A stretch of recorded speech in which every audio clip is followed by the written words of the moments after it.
m'a invité pour parler de l'échec du modèle économique algérien. Je vais choquer peut-être certains pour dire qu'il n'y a pas de modèle économique en Algérie. Il n'y avait jamais eu lieu de toute façon. Il y a juste un projet politique.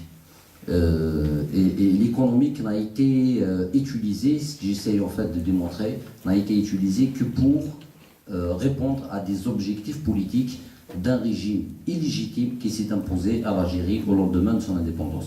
Bon, c'est ce que j'essaie de démontrer à travers les fils économiques. C'est pour cela que j'ai structuré un peu cette intervention. Donc c'est une sorte d'une chronologie, hein, sur les 60 dernières années, donc à partir de l'économie coloniale jusqu'à maintenant.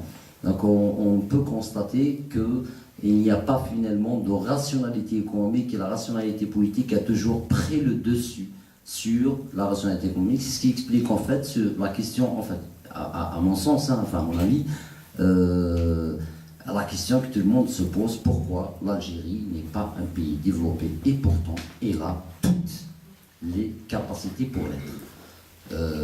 Plus de 2 millions de kilomètres carrés. Maintenant, après la division du Soudan, c'est le premier pays en termes de superficie en Afrique. Une côte de 1200 km, 1200 km plutôt. Une diversité de climat énorme. Une richesse naturelle énorme aussi. Je parle du pétrole, du gaz, mais pas uniquement. L'or, l'uranium. Une ressource humaine, une jeunesse formidable. Une jeunesse formidable. Moi, je suis impressionné par la capacité d'adaptation et de réussite des Algériens, notamment enfin, à l'étranger. On les voit plus à l'étranger aussi. J'ai eu, là ça fait 6 ans que j'enseigne en Algérie, donc après avoir passé une petite période en France. Donc peut-être pour la présentation, moi je suis né et grandi en Algérie, donc, et en 2001 j'ai eu par l'occasion, et nous vous savez c'est une grande histoire cette immigration, donc de venir en France, de continuer ses études après avoir terminé même bien avant sa thèse. En fait, je suis rentré, donc j'ai fait le choix de vivre en Algérie. Bon, actuellement, j'avoue que je vais entre les deux pays. Bon, mais beaucoup plus en Algérie que... D'ailleurs, je suis venu hier. Mais quand je suis venu, j'imagine, j'ai laissé une partie d'Algérie avec une montagne pleine de... Je parle de Djurdjura, pour ceux qui connaissent. La neige était parfaite. De Béjaïa, où il y avait Bougie, qui est une grande ville aussi, une grande ville méditerranéenne, où le soleil était printanier. J'arrive à Paris, 5 degrés, c'est pas grave, mais en tout cas pour dire que ce pays en fait recèle tout cela, et tout le monde se pose la question: pourquoi ce pays n'est pas développé? C'est en fait cette question qui me taraude comme tout Algérien qui vit en Algérie et qui aime ce pays et qui essaye de le transformer, et je pense qu'on arrivera un jour,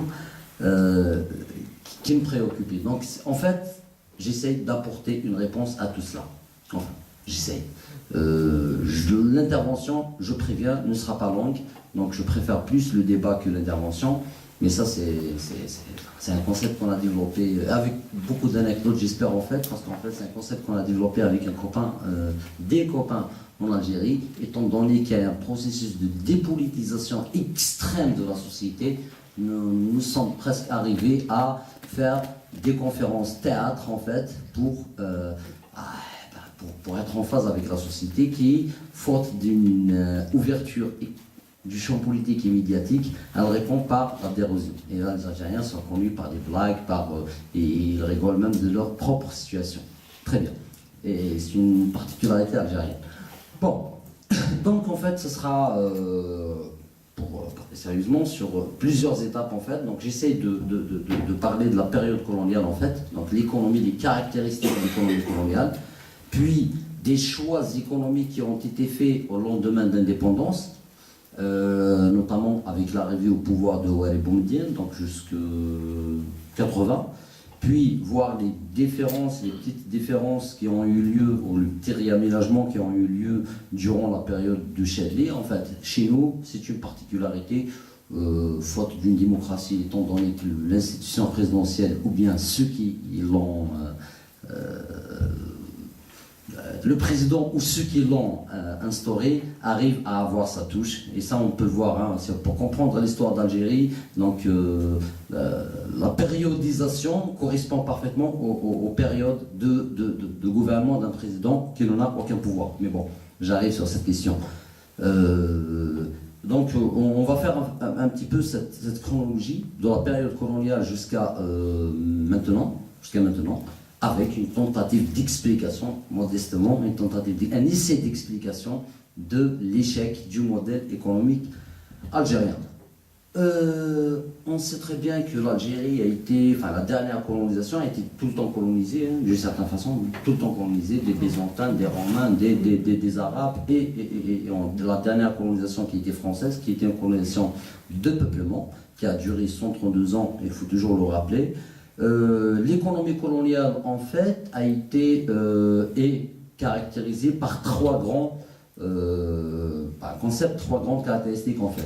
Donc il y a la dualité, dans le sens où il y avait un domaine colonial, et je pense que dans la salle, il y a ceux qui connaissent parfaitement l'Algérie, en fait, je parle des Français, une dualité dans le sens où il y avait un secteur agricole hyper développé, où il y avait un secteur à côté qui est rudimentaire, c'est pour ça qu'en économie on parle de dualisme,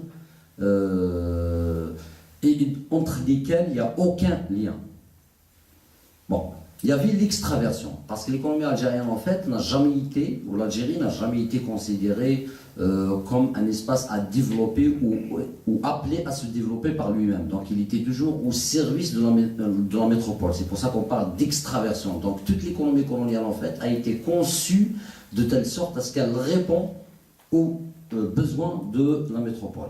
Il y a une sous-industrialisation effective, en fait. Là, je peux donner des chiffres s'il y a besoin, on peut le constater. Donc, c'est une économie agraire, donc c'est pour ça qu'il y a une sous-industrialisation, il y a une extraversion, une dualité. Au lendemain de l'indépendance, donc en 1962, le 3 juillet, pas le 5, je le précise, il y a l'arrivée au pouvoir de Ben Bella, suite à un coup d'État contre le GPRA. Et on a 2 années, 3 années, donc de 62 à 65, de grande confusion. Donc on avait d'un côté un pouvoir illégitime qui a pris le pouvoir par la force et qui avait instauré le parti unique et le socialisme qui était proclamé comme étant irréversible. Ça a été reproduit par toutes les constitutions jusqu'à 1989.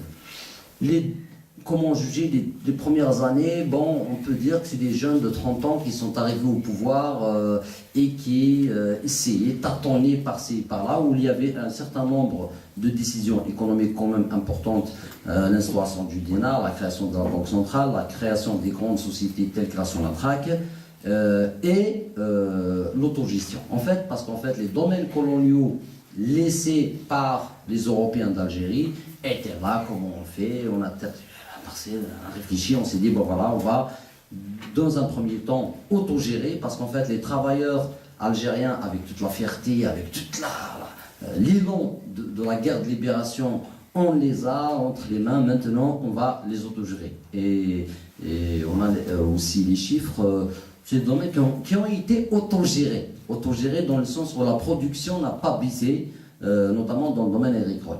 C'est les plus importantes décisions qui ont été prises, mais ce mouvement d'autogestion a été aussitôt remis en cause parce qu'il y a la mainmise de l'administration, étant donné que le parti unique venait de s'instaurer et qu'il voulait lancer son contrôle sur toute la société, ce qui est arrivé quelques années après.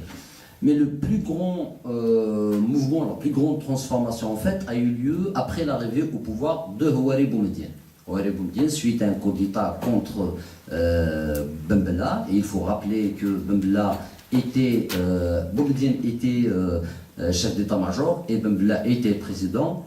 Boumediene était son vice-président aussi, donc voilà, quelques années après, il décide ce qu'ils appellent, ils l'appellent pas coup d'État officiellement, je pense que jusqu'à présent, ça s'appelle redressement révolutionnaire. Donc Boumediene arrive au pouvoir en 1965, il décide ce redressement révolutionnaire. Donc Ben Bella il est mis en résidence surveillée et là on rentre sérieusement dans un semblant de modèle économique Il faut rappeler peut-être le contexte international de l'époque, le tiers-mondisme était de mise, la guerre froide était à son apogée, et Boumediene a profité un peu de tout cela pour instaurer ce qu'il appelle, lui, le socialisme à l'algérienne. Je ne crois pas que l'Algérie a appliqué un jour du socialisme, mais on peut en parler dans les détails parce que quoi le socialisme, etc. Mais ça s'appelait comme ça l'option socialiste, ce que j'appelle le volontarisme économique de l'État. Donc en fait, l'idée consistait à tout absorber par l'État.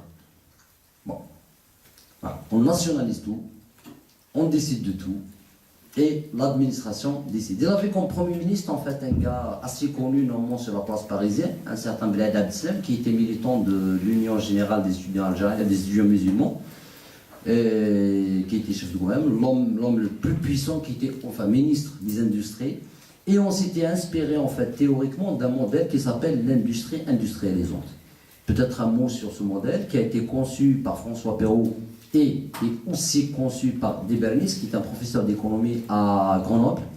Donc en fait, ce modèle consistait à dire que pour que les pays sous-développés arrivent très rapidement au stade de développement, il fallait instaurer ce qu'on appelle les industries industrialisantes, des industries qui provoquent l'industrialisation du reste. Les industries industrielles. C'est un modèle théorique peut-être assez intéressant. On a au monde deux expériences. La seule expérience peut-être réussie, c'est l'expérience russe. D'ailleurs, on a plusieurs conseillers russes à l'époque. Enfin, nous étions socialistes quand même si on était officiellement non alignés. Mais bon, il y a des relations assez intéressantes avec l'URSS. Et l'Inde qui a essayé ce modèle et qui l'avait abandonné tout de suite. Et l'Algérie avait essayé de le faire. C'est pourquoi, en fait, quand on regarde un petit peu l'Algérie actuelle, on a le complexe de Hadjar à l'est du pays, donc à Annaba, à Bonn. On a Arzio à l'ouest pour les produits pétroliers, en fait, pour la transformation des produits pétroliers. Et on a à Alger, Ruiba, le complexe de Ruiba, qui est assez connu aussi pour tout ce qui est montage, tout ce qui est mécanique, en fait. Donc on s'était dit qu'en instaurant ces pôles, ce qu'on appelait à l'époque les pôles de croissance, on finirait dans quelques années, et 80, ça a été une promesse officielle comme étant l'année du décollage économique de l'Algérie. Donc on s'était dit, on instaure ces trois pôles, et puis c'est pour ça qu'on les appelle les industries industrialisantes. Donc du coup, il y a toutes les industries annexes qui vont se développer, et qu'en 80, on aurait un pays finalement émergent, pourquoi pas développé.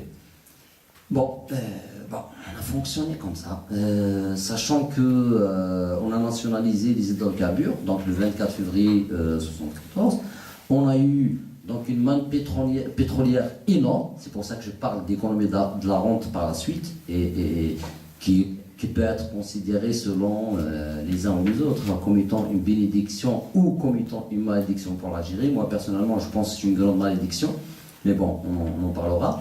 Donc l'État en fait a les moyens financiers. Quand on regarde un petit peu, je fais une première digression en fait, quand on regarde un petit peu du point de vue théorique de l'économie, enfin l'économie politique, qui peut se définir comme étant la discipline scientifique chargée d'étudier le processus de création et de répartition de richesses.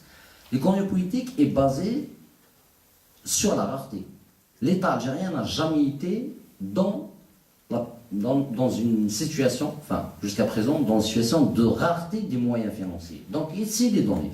Donc Boumediene avait le pétrole, qui était une ressource nationalisée, et puis voilà, on s'était lancé dans une grande entreprise de modernisation technique du pays, technique.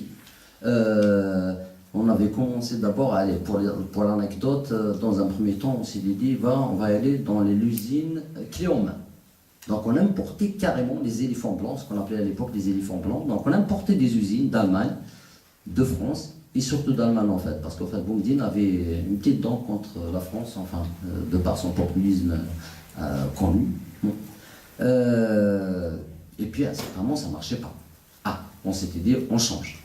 Deuxième formule, l'usine produit en main, c'est-à-dire non seulement on importe l'usine, mais on importe aussi ceux qui vont la faire fonctionner eh ben, on a des sous. Et Boumedienne, comme c'est pas un homme d'État, c'est un militaire qui n'a aucune perspective historique, pensait, avec Bled Abdeslam d'ailleurs, qui est médecin de formation et qui par ailleurs n'a pas fini ses études, pensait que on pouvait importer le développement. Donc c'était ça un peu la perspective. Donc on a essayé ce modèle de 67 à 1978. La deuxième, ce qu'on appelle la révolution industrielle algérienne, entre guillemets. Le second, c'est la révolution agraire. Le même principe, l'État a nationalisé les terres agricoles après l'autogestion, donc il n'y a plus d'autogestion, sinon c'est une partie très minime. On a nationalisé toutes les terres agricoles laissées par la colonisation, enfin, les Européens habitant l'Algérie, et on a décidé de créer une sorte de coopérative à la russe pour les gérer administrativement. Donc il y a aussi la révolution culturelle, dont on parle peu. Donc c'est les trois révolutions à la Mao Tse-tung en fait. Elles n'ont rien inventé, ils ne font qu'importer des concepts et idées. Et l'autre révolution culturelle, c'était que l'Algérie devait s'algérianiser. L'école et l'université devaient s'algérianiser, et l'Algérien qui s'est affranchi de la colonisation française devait être arabe et musulman. D'ailleurs, on se rappelle de la première phrase lancée par Ben Bella à Tunis, quelques jours avant l'indépendance: nous sommes arabes, nous sommes arabes, nous sommes arabes. Alors que l'Algérie, c'est une diversité culturelle énorme.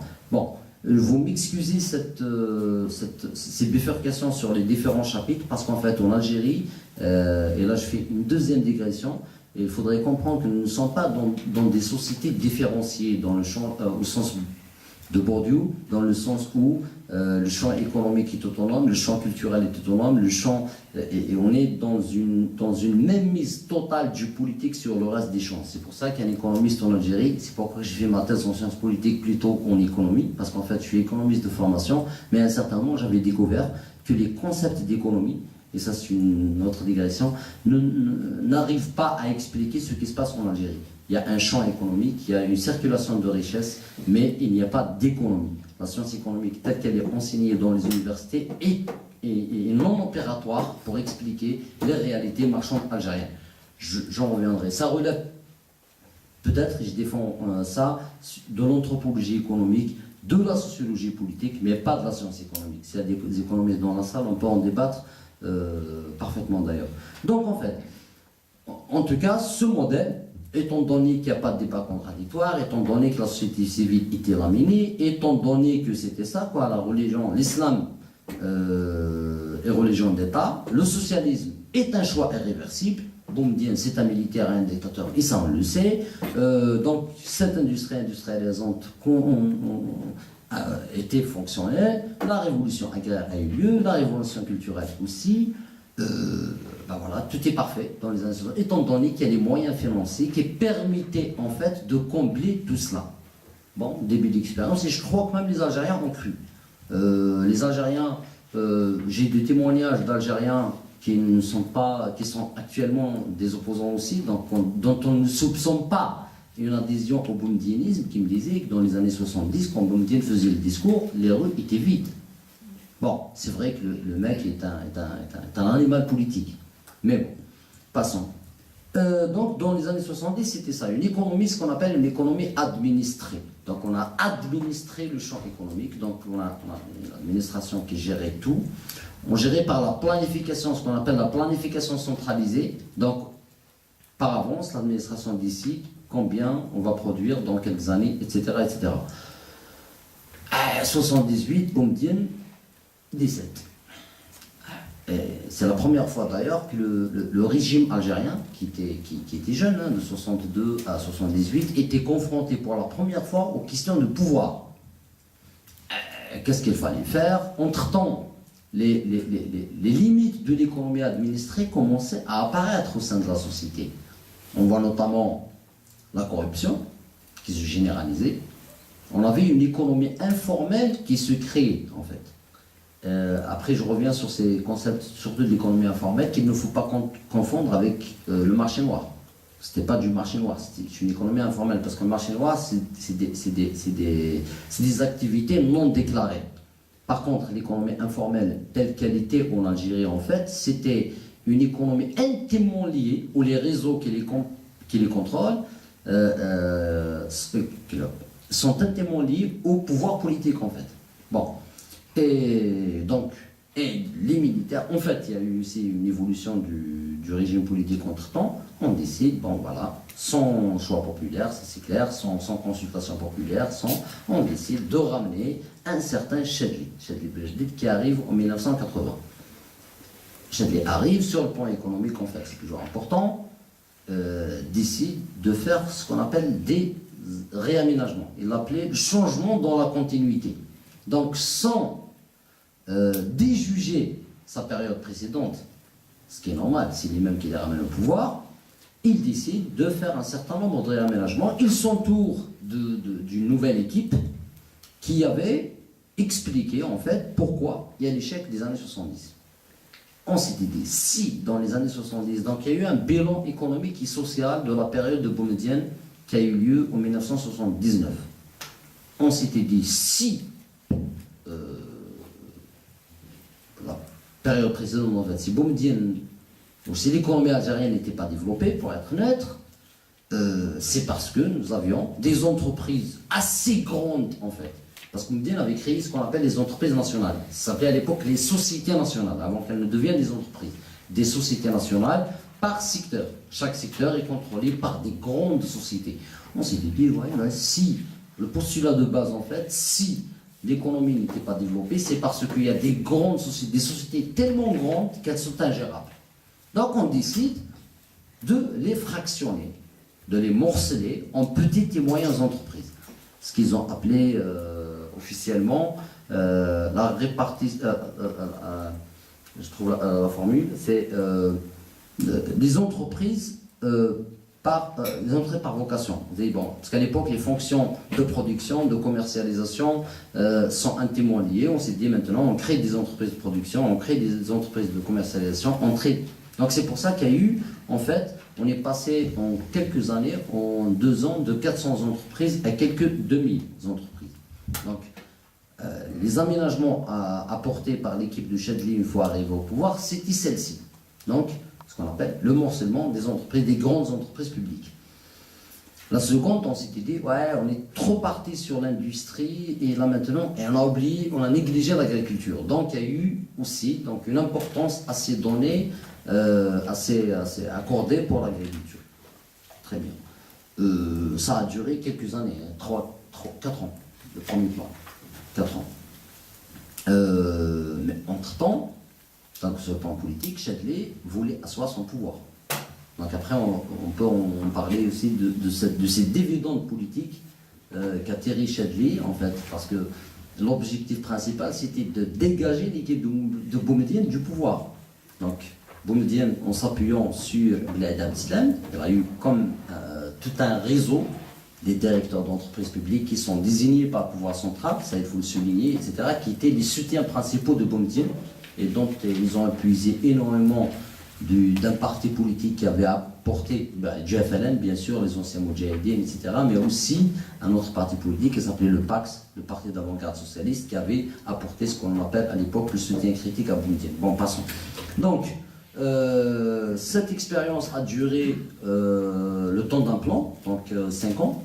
Elle n'a pas donné de fruits sur le plan économique. Et entre-temps, un contre-choc pétrolier s'installe. C'est pour la première fois que l'Algérie indépendante était confrontée à un problème financier.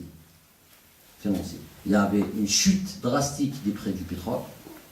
Donc on avait une chute de 50%. Donc l'État était confronté à la vraie gestion. C'est pour la première fois. Donc lui qui a toujours voulu soustraire aux lois de l'économie politique, au fonctionnement d'une économie, était confronté au problème de rareté de ressources. D'autant plus que cette période, donc en 86, est arrivée à une suite à une autre période, donc de 80-85, où Chadli, pour marquer sa différence par rapport à Boumedienne, mais aussi pour se faire une nouvelle client politique, elle avait fait une politique de distribution massive.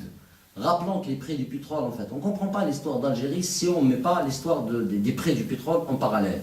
Les prix du pétrole en 79 Chadli comme Bouteflika par la suite. Hein.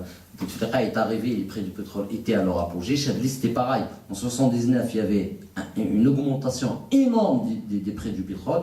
Pourquoi? Parce qu'il y avait la révolution, l'arrivée du cheikh d'Iran, donc la révolution islamique d'Iran. Et là, Chadli, on a profité pour créer ce qu'ils appellent. D'abord, il y a les distributions massives de logements. Deuxièmement, il y avait, c'est comme ce qui se passe actuellement d'ailleurs. Deuxièmement, il y avait ce qu'on appelle le plan anti-pénurie. En fait, Boumediene était. Moi, je ne reconnais pas à Boumediene des capacités d'homme d'État. Mais je lui reconnais quand même un certain nationalisme débile, mais un certain patriotisme aussi. C'était pas un corrompu. C'était quelqu'un qui croyait vraiment que ça allait marcher. C'est une naïveté en fait. Boumediene, c'est un résultat d'une naïveté. À un certain moment, dans un discours, pour l'anecdote, il avait prononcé un discours à Guelma, je pense, où il disait si les Algériens aiment le beurre, si quelqu'un, c'est un Algérien, aime le beurre, il n'a qu'à changer de pays. Nous, on est dans la révolution. On n'a pas besoin de beurre, ni de fromage, ni de ce que vous voulez. Bon, c'était ça un peu pour un peu cerner le personnage. Il était austère, il n'avait pas été lui-même corrompu, bien qu'il avait ses raisons, mais bon, c'est pas grave, on y reviendra peut-être. Et Chadli, pour se démarquer, avait lancé ce qu'on appelle donc, les plans anti-pénurie. Donc il y avait plusieurs facteurs. Le premier, cette distribution, cette décentralisation, ce morcellement d'entreprises publiques a contribué à la démocratisation des privilèges et de la corruption. Donc imaginons de 400 grandes dirigeants de grandes entreprises, on arrive à 2000. C'est des postes voilà, exactement. D'autant plus que tout le monde est désigné en Algérie jusqu'à présent. Et j'en reviendrai, ça on peut le mettre sur le dos des trahisons des élites. Ça on arrivera parce que c'est un facteur explicatif important. Donc, il y avait les Algériens, du jour au lendemain des années 70, où ils n'avaient rien du tout, la pénurie était de mise. On arrive à un grand plan anti-pénurie qui a coûté 2,5 milliards de dollars. Et 2,5 milliards de dollars aujourd'hui, ça ne vaut rien, mais mettez-les dans le contexte de l'époque, en 80, une période de grande faste, d'une certaine façon, mais c'est une distribution qui n'avait pas de... Mais bon, alors elle a eu lieu. Et 86, d'un coup, voilà, l'État se retrouve devant rien. Donc, du coup, on commence à réfléchir sérieusement. Autre élément, il y avait un changement quand même dans les structures du pouvoir. Donc, il y avait l'arrivée au pouvoir d'un certain L'Arbi Belkheir, donc un général qui a sévi dans les années 90, notamment connu dans les années 90, mais il était déjà là, et qui était chef de cabinet. Donc, c'était l'homme du président d'une certaine façon. Les analystes, déjà, je me réfère à Nawari Addi, je me réfère à Ahmed Dahmani, on peut se référer à la plupart des analystes sérieux du système politique algérien et de son système économique. C'était l'homme clé. On avait un chef de gouvernement, un certain Brahimi, Abdelhamid Brahimi, qui est actuellement à Londres, et qui est un peu islamiste, mais bon, c'est son... Baba Fellene. Oui, Baba Fellene. En fait, le FLN, comme il était parti unique, les tendances étaient à l'intérieur. Et celui-là, c'est ce qu'on appelait les islamistes du FLN, les Baba Fellene. Bon, passons. Donc, face à la crise de 86, il y avait deux grandes réactions. La première, c'était donc... En fait, il faut comprendre un parti unique dans lequel il y a plusieurs clans, donc chacun tire de son côté, chacun essaie de s'en sortir. Donc vous avez l'Arbi Belkheir qui avait dit à l'époque, il faut tout privatiser, et c'était la tendance après les années 80. Hein, l'échec du modèle keynésien en Europe était l'occasion aussi pour le consensus de Washington, enfin, qui s'est réalisé par la suite, mais des libéraux qui arrivaient au pouvoir partout de le monde, parce qu'on ne peut pas comprendre aussi la situation interne à l'Algérie si on ne met pas le contexte international. C'était la tendance de l'époque, il fallait privatiser, il fallait. Donc, Belkheir était parti dans cette tendance. Et vous avez de l'autre côté un chef de gouvernement, donc Brahimi, qui essayait de ne pas se disqualifier aux yeux du président. Donc, il minimisait les effets de la crise en disant, et même le pouvoir en entier, et je vais arriver au centre névralgique du pouvoir enfin, qui pensaient que la chute n'était pas durable, donc il fallait juste attendre un petit peu, réaménager certains secteurs. En attendant que les prix du pétrole remontent, eh bien on a la gestion facile comme toujours. Enfin, étant donné que le seul objectif de ce pouvoir, comme j'avais dit, qui continue jusqu'à présent malheureusement, c'est de se maintenir au pouvoir et non pas de développer un pays. Mais bon, ça c'est une autre... mais au bout d'un moment, c'est comme ce qui s'est passé en 1929. Je vais faire aussi une autre parenthèse. Lors de la crise de 1929, il y avait c'était les conseillers des présidents des pays occidentaux, que ce soit en France et surtout aux États-Unis, c'était ce qu'on appelait les premiers classiques, en fait, les néoclassiques plutôt. Néoclassiques. Une fois que la crise était arrivée, il y a un chômage et une surproduction, mais dans la théorie classique et même néoclassique, ces deux phénomènes n'ont jamais existé. On pensait que tout s'auto-régulait naturellement. Donc vous avez des présidents qui disaient, qu'est-ce qu'on va faire, la crise là, apparemment il y a une crise qui s'installe. Non, il faut attendre, le marché va réagir, le marché va tout régler. Quelques mois après, eh bien, non, la crise se généralise, elle se mondialise, et c'est là où on avait la crise de 1929, et ce qui explique l'arrivée du Keynes, en fait. Donc en Algérie, c'était pareil. Donc le chef de gouvernement qui disait, il n'y a pas de problème, on attend un petit peu les prix du pétrole, mais bon, cela a duré plus d'une année, même plusieurs années plus tôt. Et en 87, Chadli commençait pour la première fois à prendre un peu conscience. Donc qu'est-ce qu'il fait avec, bien sûr, ses acolytes, notamment l'Arabie Belkhair, qui décide d'instaurer une équipe. Et c'est pourquoi il y a eu la naissance de ce qu'on appelle le courant réformateur. C'est le courant qui a libéralisé l'Algérie dans les années, c'est ce qu'on appelle le printemps algérien de 89 à 92. J'en reviendrai bien sûr. Une équipe de réformateurs. Donc c'était une équipe technique. C'était le contrat qui a été signé avec les réformateurs. C'était, on vous laisse, on a constitué une petite équipe technique qui va penser aux solutions adéquates pour sortir l'Algérie de cette impasse, étant donné qu'elle n'a plus les moyens financiers suite au contre-choc, au choc pétrolier. Et cette équipe de réformateurs, finalement, commençait effectivement certaines réformes. Donc, notamment, ils ont pensé à libéraliser, sachant qu'on ne pouvait pas à l'époque, donc ils étaient dans une situation assez délicate. La Constitution qui disait le socialisme est un choix irréversible. Donc, s'ils commençaient à toucher à cela, ils pouvaient être emprisonnés, tout court. C'est un délit. Donc, ils ont commencé à libéraliser d'une façon rusée le secteur agricole. Donc, la première réforme de 1987, la seconde réforme en 88, ce qu'on appelle l'autonomie des entreprises publiques. En fait, il faut savoir que les entreprises publiques algériennes étaient, vu le modèle global, donc qui est le modèle d'économie administrée, étaient, même s'ils étaient déficitaires, elles ne pouvaient pas être dissoutes ni privatisées. Quand même, les entreprises d'État, on ne peut pas les... Donc, et les banques devaient financer automatiquement les projets des entreprises, quel que soit le bilan financier. On a fonctionné comme ça de 1965, de 1962, si on peut le dire, parce que les 2 premières années sont négligeables, jusqu'à 1989, avec ce circuit en fait. La Banque centrale était obligée de refinancer les banques sont obligées de financer les entreprises, et les entreprises, même si elles sont déficitaires, elles sont obligées d'exister. Voilà, donc on a fonctionné comme ça, il n'y a pas de souci, c'est un modèle économique. Bon, on ne sait pas à quoi il obéit, aucune rationalité économique, mais elle a existé ainsi, jusqu'à maintenant. Donc qu'est-ce qu'ils ont essayé, tentative de réforme des réformateurs, de cette équipe en fait, qu'on appelait à l'époque même gouvernement bis, c'était d'instaurer une loi d'autonomie des entreprises publiques. Autonomie, genre, voilà, on vous soumet désormais, bien sûr, sont toutes publiques, on vous soumet désormais aux règles de la commercialité. Donc si vous ne pouvez pas, ou de productivité, si vous ne pouvez pas, vous devez à la limite fermer. Les dirigeants étaient menacés de licenciement en cas où ils n'ont pas réalisé des résultats. Ça n'a pas duré longtemps. Heureusement, les événements du 5 octobre 88 arrivent.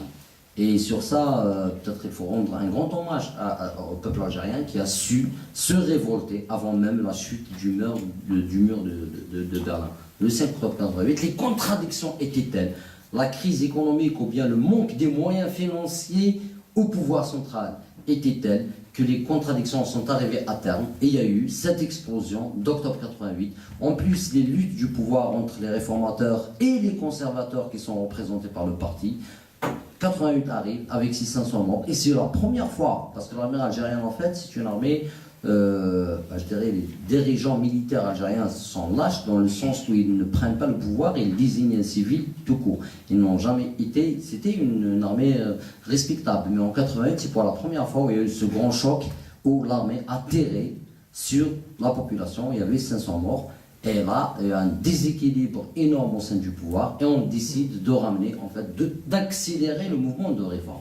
C'est pourquoi on est passé vers un multipartisme. Bon, ça me rappelle un petit peu l'expérience tunisienne maintenant. Donc un multipartisme après 30 ans du parti unique et un libéralisme économique, enfin au moins une transition vers l'économie de marché. C'était pas en fait les réformateurs qui sont arrivés en premier au pouvoir. Enfin, ils étaient là, ils avaient leur poids, mais bon, comme il y avait une guerre entre la présidence et les services de sécurité, on a imposé un premier qui s'appelle, je vous ai parlé peut-être ce détail, qui est Qasem Melbah, chef de sécurité militaire dans les années 70. Mais bon, passons, ça a duré un petit peu. Mais les réformateurs arrivent au pouvoir officiellement en 89 et ils ont commencé, c'est ça ce qu'on appelle le printemps algérien, c'était les seules années de 89 à 91 où la liberté d'expression était assurée, le multipartisme était assuré et l'économie commençait à se libéraliser. Donc on s'est dit, bon voilà, maintenant on n'a plus les moyens financiers, donc autant l'État ne peut pas tout gérer, on a cassé le dogme du socialisme ou cette ligne immuable du socialisme comme choix irréversible de l'État. Quoique ce n'était pas un socialisme, je vais en arriver si vous voulez, et on a commencé à libéraliser. Donc, on a libéralisé le secteur agricole qui n'était pas trop important, ça va. On a commencé à libéraliser graduellement les prix, ça va. On a rendu, et ça c'est très très important, l'autonomie à la Banque centrale. En fait, la Banque centrale est naturellement autonome dans un système à économie de marché. En Algérie, elle était autonome de 62 à 65, peu. 65, il y a un décret présidentiel de Boumedienne qui disait que c'est la présidence qui décide des moyens financiers à mettre en œuvre pour développer l'économie. Donc, on a abrogé son autonomie. Ça a duré jusqu'à 1990. Et là, il y a la loi sur la monnaie de crédit, qui est une loi fondatrice, qu'on appelle l'AMC, la loi sur la monnaie de crédit de 1990, d'avril 1990, qui a redonné son autonomie à la Banque centrale. Donc, on a libéré en tout cas le pouvoir monétaire. On a libéralisé graduellement les prix. Ça va. L'agriculture, ça va.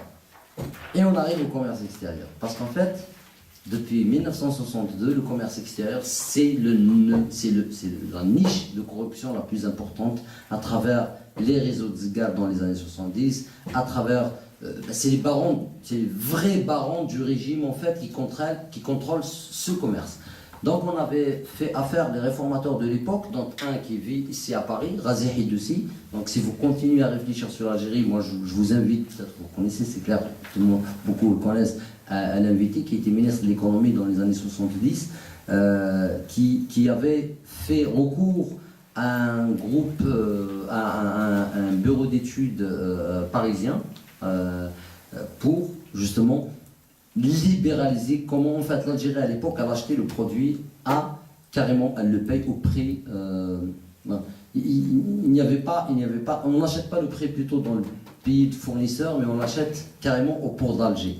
Et plus les négociations sont longues et prennent plusieurs étapes, plus les commissions sont grandes. Donc on a commencé à fractionner, et c'est là où il y avait ce qu'on appelle, bon voilà, on a signifié au gouvernement réformateur de Mouled Hamrouche la fin. Donc c'est le premier coup d'État économique avant le coup d'État politique de 1992.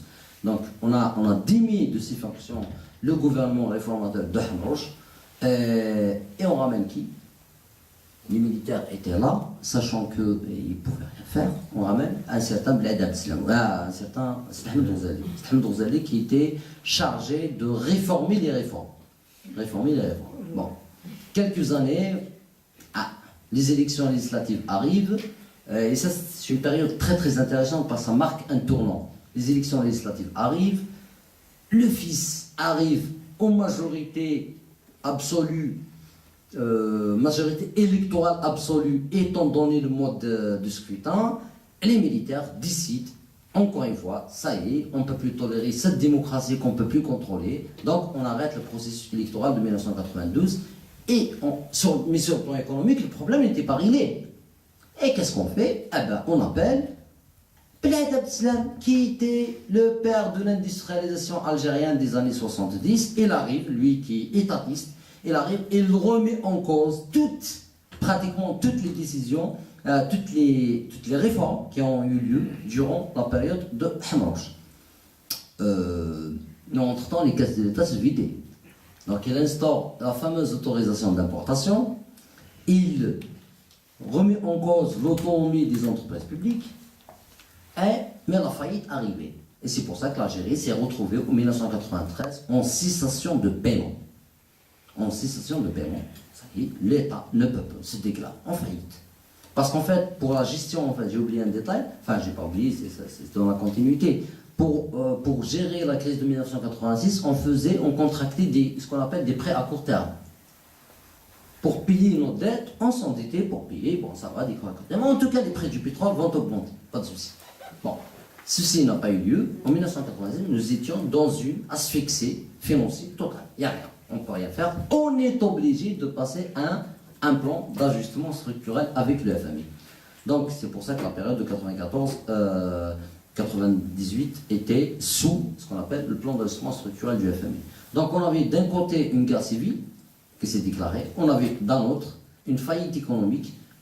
C'est un résultat normal d'une gestion. Bon. Et c'est dans ces conditions, en fait, qu'on a eu un plan d'ajustement structurel et une guerre civile qui est éclatée suite au coup d'État, donc à l'arrêt du processus démocratique de 1992. Chacun peut l'appeler coup d'État, peut-être c'est trop connoté. Moi, j'essaie de parler d'un arrêt du processus démocratique. Et un arrêt du processus de réformes économiques, en fait, en parallèle. Le plan d'ajustement structurel a duré 4 ans. Durant cette période aussi, donc, où l'Algérie a mis entre parenthèses tout le processus démocratique lancé dans les années 90.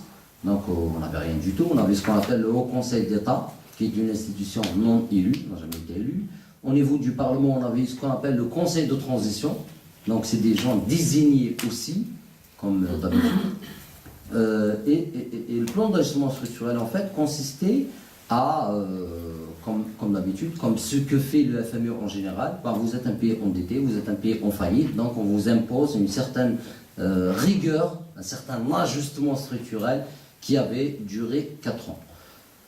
Jusqu'en 1900. Le plan d'ajustement structurel a donné des résultats sur le plan macroéconomique. Sur le plan macroéconomique, l'Algérie, effectivement, a rééquilibré sa balance de paiement, a réduit énormément sa facture d'importation à travers une technique monétaire simple qui est la dévaluation du dinar, qui a eu lieu à raison de 50% d'un coup.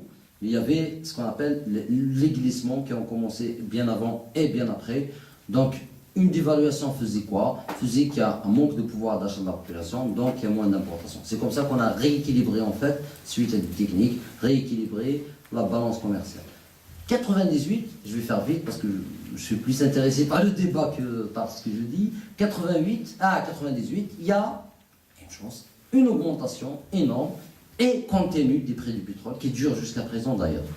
99, le monsieur actuel arrive au pouvoir avec une élection très contestée. On le sait, il y avait 7 candidats, 6 se sont retirés et lui est imposé par. On rentre dans une nouvelle phase, ce qu'on appelle la phase de relance économique. Donc on avait mis aux finances un certain Benachnou, Abdelatif, qui expliquait à longueur de journée que nous avons de l'argent, donc maintenant on va relancer l'économie algérienne. Donc ce qu'on appelle les plans de relance économique à la keynésienne, dans le sens où l'État devait investir dans les grands projets pour permettre au reste d'activité de se développer. Bon, le problème des plans keynésiens, c'est qu'ils ne fonctionnent pas dans un pays rentier, quand il n'y a pas d'économie productive. Quand on est dans une économie productive, donc dans laquelle l'État injecte des sommes d'argent dans une économie, cela profiterait au reste du secteur, et c'est comme ça qu'on aura des périodes de relance à la keynésienne. Mais quand on est dans un pays comme l'Algérie, qui est essentiellement rentier, où l'économie réelle n'est pas développée, cet argent est vite fait transféré vers les importations. C'est ce qui explique en fait qu'en Algérie maintenant, plus les dépenses de l'État sont importantes, plus l'importation, la facture d'importation augmente. D'autant plus que même ces grands projets dont on parle, dont on nous matraque ces dernières années, l'autoroute Est-Ouest, le métro d'Alger, les tramways un peu partout, ont été réalisés par des entreprises étrangères, notamment chinoises, qui ramenaient non seulement qui s'accaparaient non seulement du projet, mais ils ramenaient la main-d'œuvre. Dans des ouvriers carrément, dans un pays. Hein, et leur bouffe. Aussi, exactement, aussi. Donc on a une entreprise étrangère, on lui donne un projet, elle ramène ses propres ouvriers de Chine, plus ses projets, plus leur manger. Donc voilà, cette dernière année, c'est des dernières années, dans 99, aujourd'hui un peu plus, 15 dernières années, on assiste à une grande déliquescence de l'État dans lequel les luttes entre les différents clans du régime s'exacerbent par période, mais s'atténue en général, mais tout le monde trouvait son compte, sauf le vrai peuple. C'est pour ça qu'on s'est retrouvé avec des grandes affaires de corruption qui vont ressortir encore plus. Il y a beaucoup de dossiers qui vont... et voilà. Et, actuellement, pour faire un peu vite, actuellement, donc on se retrouve avec un État, un pouvoir riche. Je ne parle pas d'État, parce qu'à mon sens, il n'y a pas d'État en Algérie. Donc ce qu'on appelle l'État de droit. Hein? Il y a un semblant d'État, il y a un régime qui confisque un État, mais il n'y a pas d'État.